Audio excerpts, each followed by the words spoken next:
El-Rufai scolds Bola Tinubu for holding grudges, keeping him in darkness, departs for Egypt after proposing a replacement for minister. Hello everyone, welcome to newsspottv.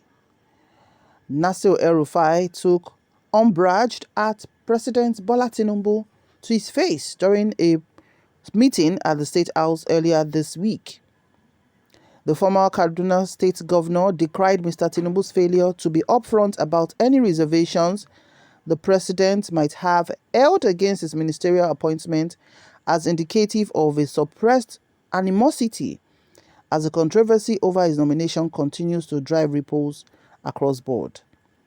Mr. El-Rufai specifically said it appeared as if Mr. Tinubu had reservations about me because you can't claim not to be aware of the petitions. According to the account of one of our sources, which was subsequently corroborated by another State House official with first-hand knowledge of what transpired at the meeting.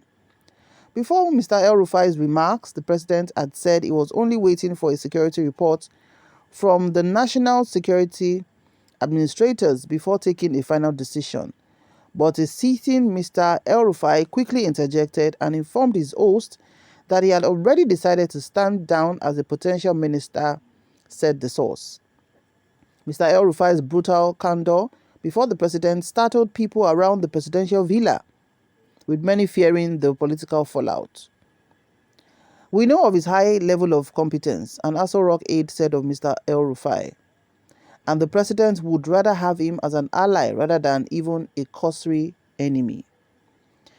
At issue have been with the machinations of National Security Advisor Nuhu, who boosted the severity of a string of complaints against Mr. El-Rufai's viability for a seat on the Federal Executive Council to oppose his security clearance, said the source.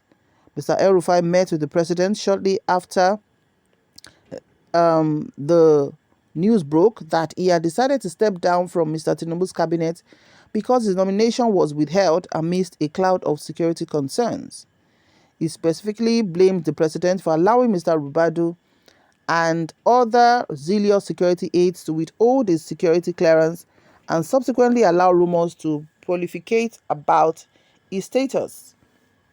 Mr. El-Rufai was one of only 3 ministerial nominees that were withheld when the list of 48 nominees was considered last week. The 2 others, Abubakar Danladi of Taraba and Stella Okotete of Delta, have not made relentless headlines because they are not as controversial as Mr. El-Rufai. The senators, however, cleared 45 candidates, including Nyesom Wike and Abubakar Bagudu, both of whom are widely adjudged among the most violent, corrupt politicians the country has ever seen. Mr. Ribadu and other aides were said to have fervently pushed the president to pay attention to the damaging petitions submitted against Mr. El-Rufai from different parts of the country, which range from allegations of fomenting ethnic clashes in Kaduna to cornering public funds. Before finally removing himself as a potential minister, Mr. El-Rufai rejected entries from allies to make peace with Mr. Ribadu to enable the National Security Advisor to reconsider any opposition against his nomination. Mr. Ribadu did not return a request seeking comments. Mr. El-Rufai has not publicly commented on either his withdrawal from ministerial consideration or the specific allegations against him in public domains, but he has previously pushed against allegations of violence or corruption generally. He had initially planned to play along until his confirmation before publicly announcing his intention to quit before his inauguration, but that strategy became difficult to follow through as it is. Notwithstanding his decision to turn down Mr. Tinubu's appointment, Mr. El-Rufai, who was being considered for power minister, told the president he would not hesitate to offer support should it be required by the administration. Consequently, he mentioned Jafaru Sani, one of his former commissioners in Kaduna, as his replacement. The governor also said he had informed Governor Uba Sani of his intention to nominate a potential minister from Kaduna, and both had agreed on the choice. Mr. Sani did not immediately return a request seeking comments. Mr. El-Rufai backed Mr. Tinubu for president earlier this year, an endorsement largely seen as crucial to the campaign's success in the electorally lucrative northwestern region and the fear of losing that support has gripped presidential aides. The presidential spokesman did not immediately return a request seeking comment on that.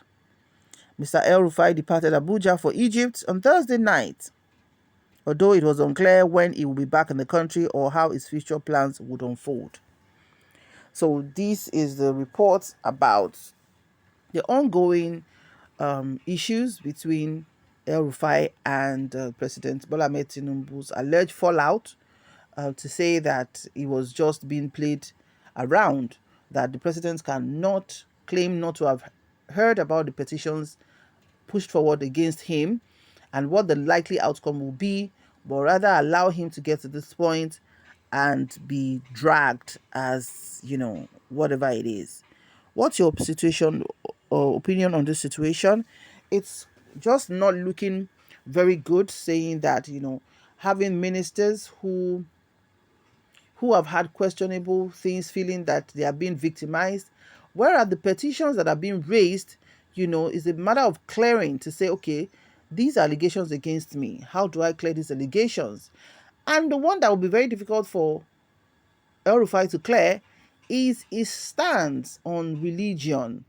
He has openly and boldly taking sides, taking positions of his extreme religion practice, which a lot of people find very unsettling in a secular country like Nigeria, where tolerance is what has kept the whole country together.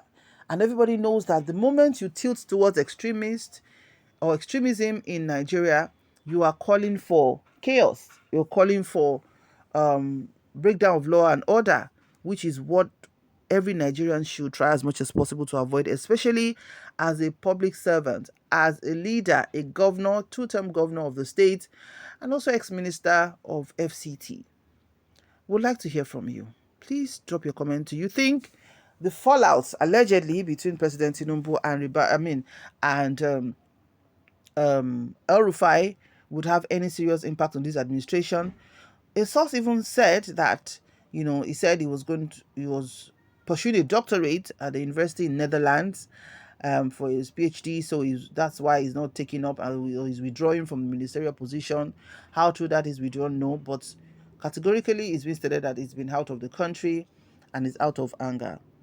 We'd like to hear from you. We'll see you in the next video. May God bless Nigeria. Bye for now.